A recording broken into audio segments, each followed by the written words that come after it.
Good morning, champions, and welcome again sa ating YouTube channel, Math Circle. Kung hindi ka pa nakapag-subscribe, mag-subscribe ka na para lagi mo napapanood yung mga video natin, and pakiclick na din yung notification bell para laging updated sa mga video tutorial about mathematics na i-upload natin.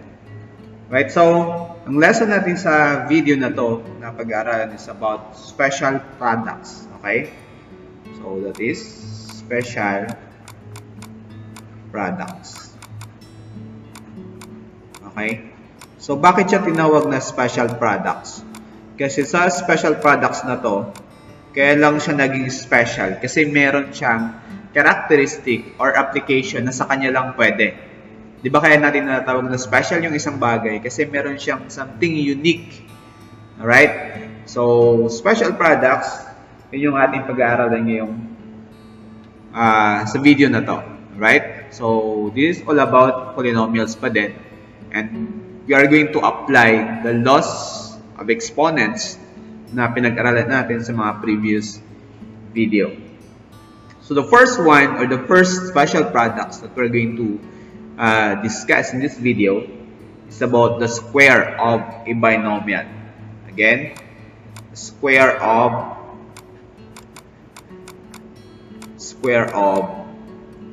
a binomial. So, pag sinabi natin na binomial, okay, it means the word bi, okay, the word bi means two, okay? So, two terms that we're going to square. When we say square, okay, we're going to multiply twice. We're going to multiply twice to itself. Okay, i-multiply natin yung binomial sa sarili niya ng dalawang beses. Okay? So, example. Alright, so this is the example that we're going to discuss. We have the square of the sum of x and 2. So that's the proper way to read the expression on your screen. That's the square of the sum of x and 2, or that is x plus 2 squared. So something like that. So, but before we discuss that example, balikan muna natin yung ano yung mga properties or shortcut that we can use in special products. So if I have x plus y, or the square of the sum of x and y, this can be written as x squared plus 2xy plus y squared. Later, papakita ko sa inyo bakit naging ganyan. But I want you to take a look sa sign. Kasi importante yan. That's x squared minus 2xy plus y squared. So, dito mapapansin natin na kapag ka plus, okay, all operations here are plus.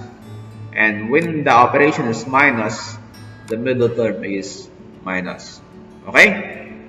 So, ngayon, ipapakita natin paano siya naging ganito yung kinalabasan. Alright? And gagamitin ko is multiplication of polynomials. Okay? So, pakita natin paano nangyari yan. Applying the laws of exponent, if I have 2 squared, that can be written as 2 times 2. So, if I have x plus y squared, that can be written as x plus y times x plus y. Okay? By the rules of exponents. So here, kahit na mag-FOIL method tayo, if you remember the lesson that we have discussed in our previous video.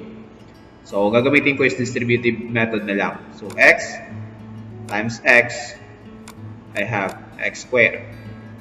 Okay? X times y, I have x, y. Y times x, I have x, y pa din. And y times y, I have y squared. Okay? And our middle term is like term. Okay? So x plus y plus x plus y, that's equal to x squared plus 2xy plus y squared. Yan is kung paano nakuha this one. Kasi later, gagamitin natin yan to solve or find the product of a binomial ng shortcut yung gagamitin natin. Okay? So, balik tayo sa example. Right? So, this is our example and this is our pattern susundan. So, ito yung given natin. So, this will be our x and this will be our y. So, mapapansin nyo dito, yung x natin, okay, lalagyan na natin ng exponent or in-square natin. So, dito, gagawin din natin. It will be x squared. The operation is plus. So, dito, plus din. Plus, okay? Mapapansin nyo, pinagsama yung x and y. Tapos may dinagdag na 2. Okay? Pinagsama si x at saka si y. Tapos may dinagdag na 2. So, pagsamahin din natin si x and 2. Okay? So, 2x. Tapos may 2 pa sa harap na dinagdag. Ito. Okay? So, yan ay multiplication. Okay? Multiplication. Plus, okay, ito yung ating y, in-square natin. That's 2 square. Okay? So, this is y, this is x. Kahit magkabaliktad sila, okay lang din naman. Kasi pag kinuha natin yung product, same pa rin naman. As long as multiplication.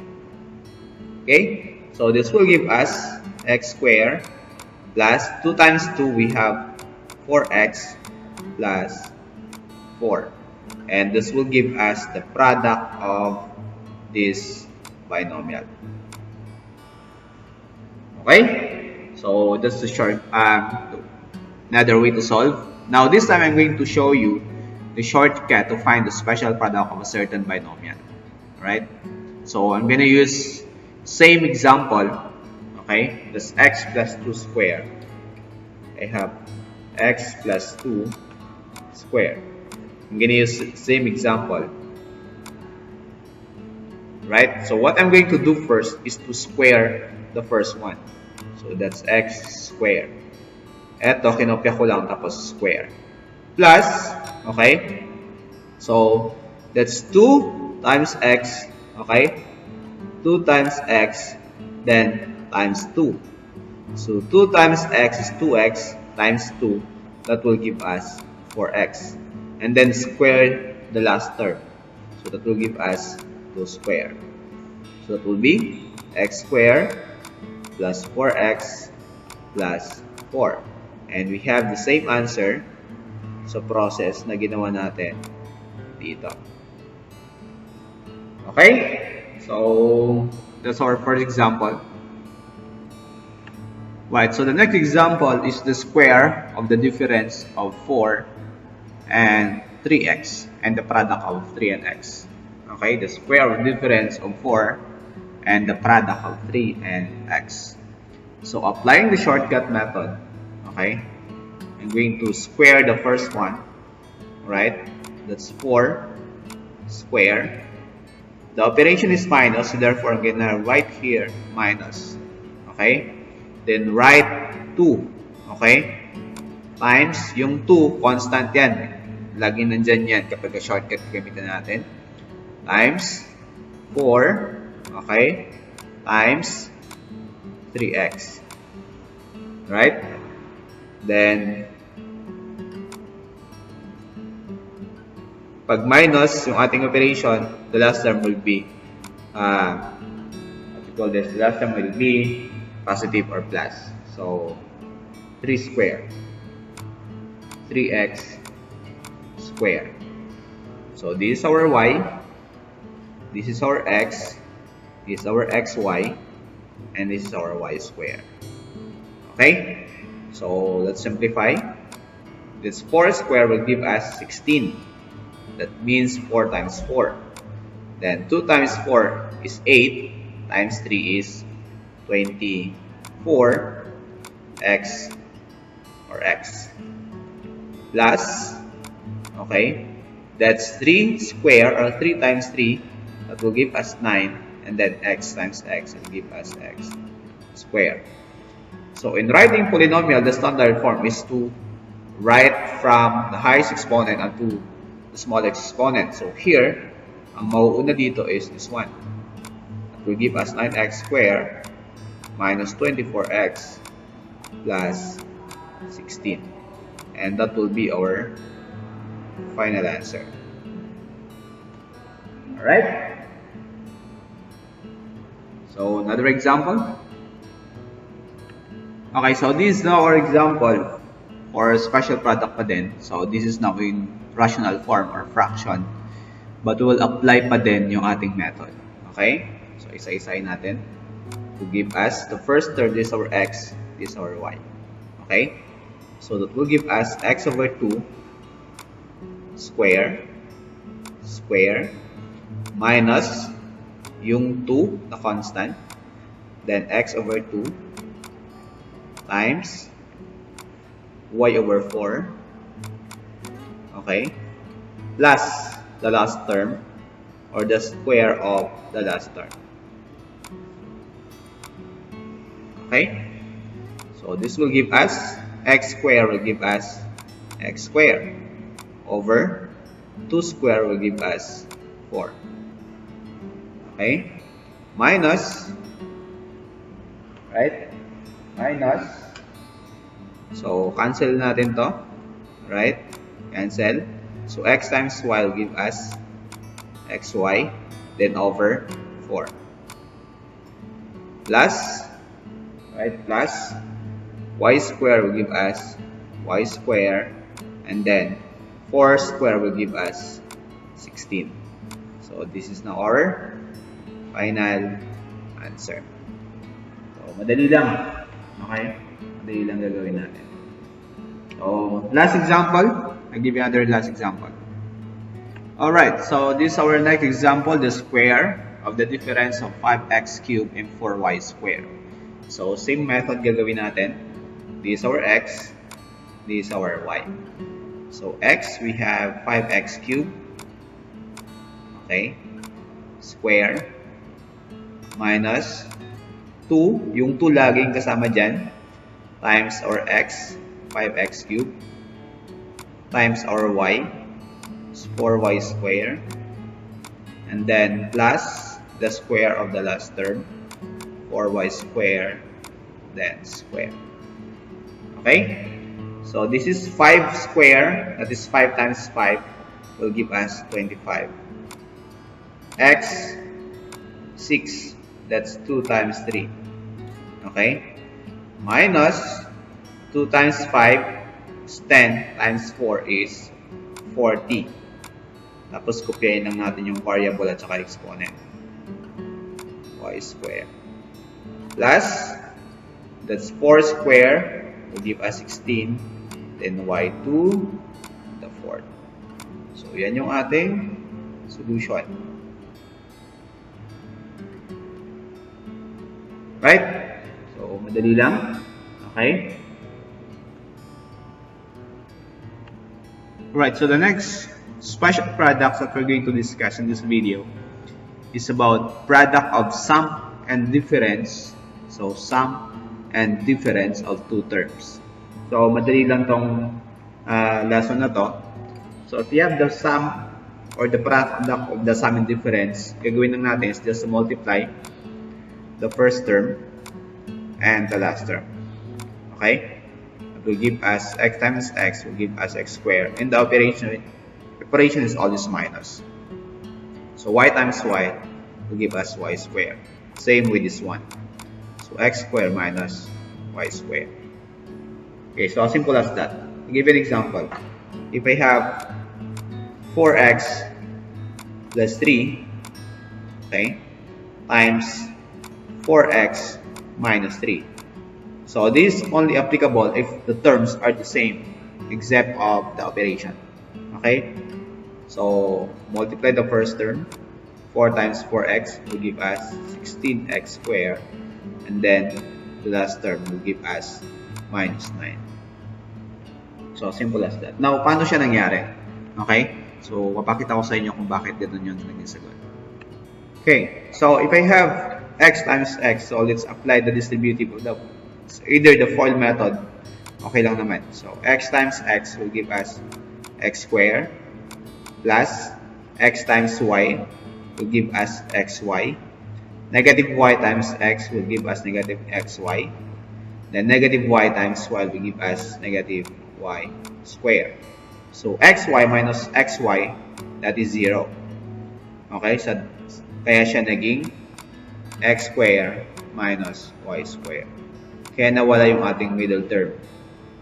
But take note that these special products only applicable for product of sum and difference of two terms. Dapat pareho yung mga terms nila except for the minus and plus. Okay? Pag hindi na sila magkapareho na term, hindi na siya applicable. Alright? So, one more last example. So, here, same term. Okay? The same terms. Ang pinag-abay lang nila is the operation. Right?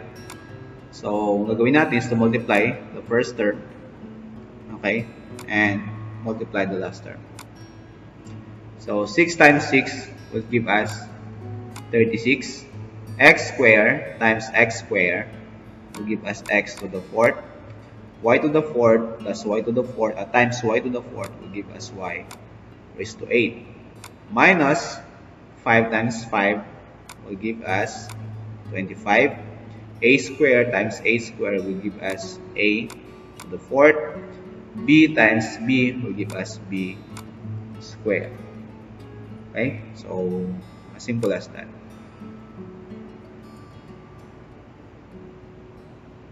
Alright, so let's end our discussion for today. Special products. Meron pa tayong dalawang i-discuss sa ating next video. But for the meantime, dalawa lang muna. Okay? So, the first one is the square of binomial. And yung isang diniscuss natin, the last example is product of sum and difference of two terms. Now, abangan nyo yung next video which is about the cube of a binomial, and product of binomial in a trinomial. So, yun yung next na video na gagawin natin. So, thank you for watching and keep safe everyone. God bless you.